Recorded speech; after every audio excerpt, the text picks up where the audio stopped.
Regulations ఉన్నా కూడా corporate స్టైల్లో రియల్ ఎస్టేట్ జరుగుతున్నా కూడా ఇంకా కొన్ని కంపెనీస్ ప్రీ లాంచ్ ఆఫర్స్ అని అవని చెప్పి చాలామందిని మోసం చేసి లాస్ట్లో డబ్బులంతా తీసుకుని ఉడాయిస్తున్నారు. రీసెంట్గా కూడా చాలా జరిగింది. ఏంటి, ఎందుకు, ఎక్కడ మిస్టేక్ అవుతుంది? నమ్ముతున్నాం లేదండి, కస్టమర్స్ కక్కుర్తితోటి పిసనార్తనము కక్కుర్తి. ఎందుకనంటే అండి, మన జీవిత కాలము తినకో ఒక్కొక్క రూపాయి పక్కకు పెట్టిన hard money.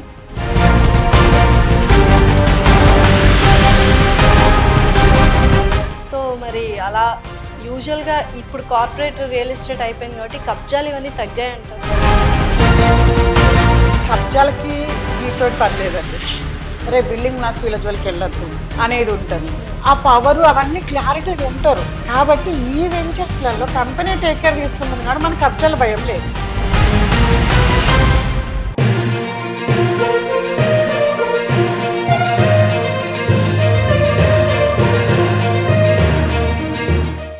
So rules and regulations ఉన్నా కూడా కార్పొరేట్ స్టైల్లో రియల్ ఎస్టేట్ జరుగుతున్నా కూడా ఇంకా కొన్ని కంపెనీస్ ప్రీ లాంచ్ ఆఫర్స్ అని అవని చెప్పి చాలామందిని మోసం చేసి లాస్ట్లో డబ్బులంతా తీసుకుని ఉడాయిస్తున్నారు. రీసెంట్గా కూడా చాలా జరిగాయి. ఏంటి, ఎందుకు, ఎక్కడ మిస్టేక్ అవుతుంది? నమ్ముతున్నాం కస్టమర్స్ మిస్టేకా లేకపోతే ఏంటి? లేదండి, కస్టమర్స్ కక్కుర్తితోటే. పిసనార్తనము కక్కుర్తి.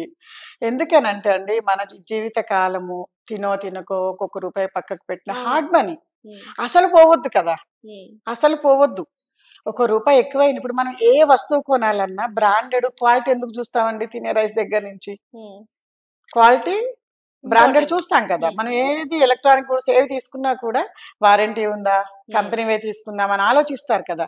మరి అదే జీవితకాలం కష్టపడ్డ హార్డ్ మనీని ఇన్వెస్ట్ చేసేటప్పుడు ఈ క్వాలిటీ ఎందుకు చూడరు? తక్కువ ఎక్కడ వస్తే అక్కడికి వెళ్ళిపోదామని ఆలోచిస్తారు. తక్కువ వచ్చింది, ఇప్పుడు దాదాపు 9-10 రకాల రిజిస్ట్రేషన్స్ ఉన్నాయి. ఏ ప్లాట్ అయినా రిజిస్ట్రేషన్ అవుతుంది. ఏ ప్లాట్ అయినా ఇప్పుడు మనం 111 అంటున్నాము, అక్కడ కూడా ప్లాట్ రిజిస్ట్రేషన్ అవుతుంది. కానీ రేపు కన్స్ట్రక్షన్కి వెళ్ళినప్పుడు అందులో అసలు ఉందా లేదా, ఉంటే ఎంత పర్సెంటేజ్ కన్స్ట్రక్షన్ చేసుకోవాలి ఏంటి అనేది అప్పుడు తెలుస్తుంది. ఇప్పుడు మన పొలాలు రిజిస్ట్రేషన్ అవుతున్నాయి, పాస్బుక్ ఇస్తాడు, రేపు కన్స్ట్రక్షన్ కి దాంట్లో పర్మిషన్ రావచ్చు రాకపోవచ్చు, వ్యవసాయం కింద డిక్లేర్ చేస్తే రాదు. ఇట్లాంటివి ఉంటాయి. కానీ రిజిస్ట్రేషన్ అవుతుంది, మీ దగ్గర 10,000 అమ్ముతున్నారు, పక్కన 6,000 అమ్ముతున్నారు అనేసి అంటే మొన్న మా దగ్గర భలే చెప్పారు. ముస్లిమ్స్ అతనంట, 2 భార్యలు, ఒక భార్య పిల్లలు ఇక్కడ సంతకం చేస్తారు, ఇంకొకరు ఎక్కడో ఉన్నారు బయట దేశాల్లో, వాళ్ళు వచ్చి సైన్ చెయ్యరు. వాళ్ళు ఎప్పుడు వచ్చినా వెంచర్ మొత్తము వాళ్ళు కేసు వేయడానికి ఆప్షన్ ఉంది. మేము 10,000 అమ్ముతుంటే మా పక్కన 6,000కి అమ్మారు వాళ్ళు. మరి కొనే కస్టమర్స్ తెలియదు. కస్టమర్స్ కి ఏంటి, ఏజెంట్స్ కు తెలవనివ్వరు ఇవి.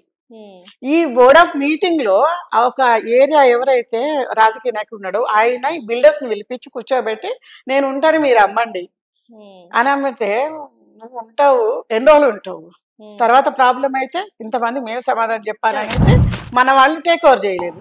కక్కుర్తి ఉన్న ఎవరు బిల్డరు టేక్ ఓవర్ చేశాడు, అమ్మేశాడు. ఇప్పుడు రేపటి రోజున ఎప్పటికైనా సరే అది కేసు పెడితే అందరు కోర్టు చుట్టూ తిరగాల్సిందే. అంతే, అలా జరుగుతున్నాయి. అది తెలియదు కదండి, ఏజెంట్స్ కి తెలియదు. ఇప్పుడు క్లియర్ గా మేము కార్పొరేట్ కంపెనీ క్లియర్ గా ఇవాళ 11 సంవత్సరాల నుంచి నేను ఇందులో వర్క్ చేస్తూ నా దగ్గర ఎంత ఇన్ఫర్మేషన్ ఉందో విత్ ఇన్ ద 1 డే ప్రతి పర్సన్ అంత ఇన్ఫర్మేషన్ గ్యాదర్ చేయొచ్చు. మా దగ్గర వెబ్సైట్ లోకి వెళ్ళిన, యాప్స్ లోకి వెళ్ళిన, బ్రోచర్ చూసిన clear information pin to pin ఉంటుంది. కంపెనీ ఇది, వీళ్ళ ఏఎంసీవి, ఇగో ఈడ వెంచర్లు ఉన్నాయి, ఈ ప్లాట్లు ఉన్నాయి, ఇగో ఈ అప్రూవల్, ఇగో ఇది రేరా, ఇది డిటిసిపి, ఇగో ఇది గేటెడ్ కమిటీ, ఇగో ఫొటోస్, ప్రతి ఒక్క ఇన్ఫర్మేషన్ క్లియర్ గా ఉంటుంది. సో మరి అలా యూజువల్ గా ఇప్పుడు కార్పొరేట్ రియల్ ఎస్టేట్ అయిపోయింది కాబట్టి కబ్జాలు ఇవన్నీ తగ్గాయంటారు. కబ్జాలకి వీటితోటి పని లేదండి, ఇంకా జరుగుతున్నాయి. కబ్జాలు ఎప్పుడైనా జరుగుతాయి. ఎందుకని అంటే అండి, లోకల్లో వాళ్ళు ఉంటారు, మనం వెళ్ళేది విలేజ్లలోకి వెళ్తున్నాము, సిటీ నుంచి ఒక 50 కిలోమీటర్ డిస్టెన్స్ వెళ్తున్నాం. లోకల్లో ఎవరు ఉంటారు, ఎప్పుడు ఎవరు ఏం ఆలోచిస్తారు తెలియదు మనకు. కాబట్టి ఆ పర్టికులర్ కంపెనీకి, ఇప్పుడు మా కంపెనీ బ్రాండ్ అక్కడ లోకల్లో ఉంటారు, ప్రతి ఒక్క వెంచర్లో ట్రిప్పులు కొట్టే వాళ్ళు ట్రిప్పులు కొడుతుంటారు. ఒక్కొక్క దగ్గర అక్కడ ప్రాబ్లమ్స్ ఉన్నాయంటే కాంపౌండ్ వాళ్ళు వేసేస్తారు. పర్సన్స్ వెళ్ళి చూస్తుంటారు. ఆ లోకల్ వాళ్ళతోటి కూడా వాళ్ళ దగ్గరే ల్యాండ్ ప్రొక్యూర్ చేస్తారు కాబట్టి వాళ్ళతో మంచి సత్సంబంధాలు ఉంటాయి. రేపు బిల్డింగ్ బ్లాక్స్ వీళ్ళ జోలికి వెళ్ళొద్దు అనేది ఉంటది. ఆ పవరు అవన్నీ క్లారిటీగా ఉంటారు. కాబట్టి ఈ వెంచర్స్లలో కంపెనీ టేక్ కేర్ తీసుకుంటుంది కాబట్టి మనకి కబ్జాల భయం లేదు. ఇప్పుడు కూడా ప్రెసెంట్ కూడా అండి అప్రూవల్స్ ప్రకారం రేరా యాక్ట్ ప్రకారం అప్రూవల్స్ ప్రకారము ఆల్ ఎమ్యూనిటీస్ ఇస్తూ ఆ ఎమ్యూనిటీస్ ను కూడా మెయింటైన్ చేయడం 3 years వరకు కంపెనీ టేక్ కేర్ తీసుకుంటుంది మనది. 3 years తర్వాత కూడా ఓనర్స్ వెల్ఫేర్ అసోసియేషన్ ఫామ్ చేసి వాళ్ళు టేకప్ చేసినా సరే ఫర్ ఇయర్ కి 10,000 రూపీస్కి ఒక ప్లాట్ పడుతుంది. అంటే ఒక 10 years లో 1 lakh పోతుంది కస్టమర్ది. కానీ కనీసం 2-3 times అయితే పెరుగుతుంది 10 years లో. పెరిగిందంటే వీళ్ళకి ప్రాఫిటే కదా. అది ఎప్పుడు వెళ్ళినా కూడా సేల్ చేసుకుంటే వెళ్ళిన కస్టమర్ చూపించిన కస్టమర్ కి ఎన్విరాన్మెంట్ బాగుంటది, గ్రీనరీ బాగుంటది, పార్కులు మెయింటైన్ చేస్తుంటారు, గేటెడ్ కమ్యూనిటీలో చాలా బాగుంటది.